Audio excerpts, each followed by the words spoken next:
Bloom where you're planted. That's what we're going to speak on today. And as I was preparing to talk about this, I started to think about, and I asked the Lord what it was He would have me share with you. And I thought about God being the master gardener, and He's in control of the garden and each individual plant, and He helps them.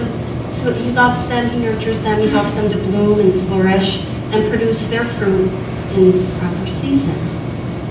And so in Mark 4, the parable of the sower, Jesus is speaking about the different hearts the word is sown in.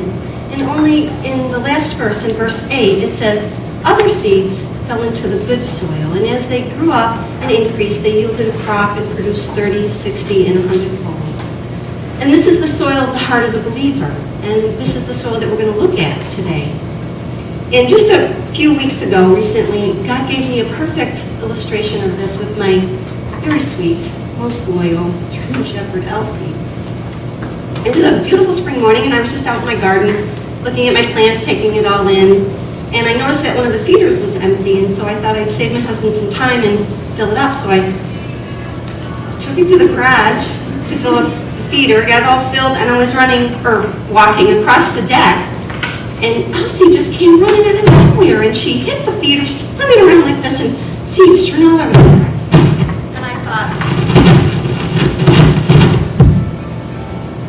Thought, that is not the best way to sow seed. Well, actually, that wasn't my first thought, because I was a little upset with Elsie. She just made a big mess for me to clean up. But back to my second thought, I looked at the seed all over the deck, and I thought, well, that is not the best way to sow seed. Clearly, it was not going to take root and grow. But, it's just like, it's the same with the parable of the sower. He didn't know the soil that he was planting his seed on, what kind of soil it was. We can't see the soil of the heart. Only God can see that.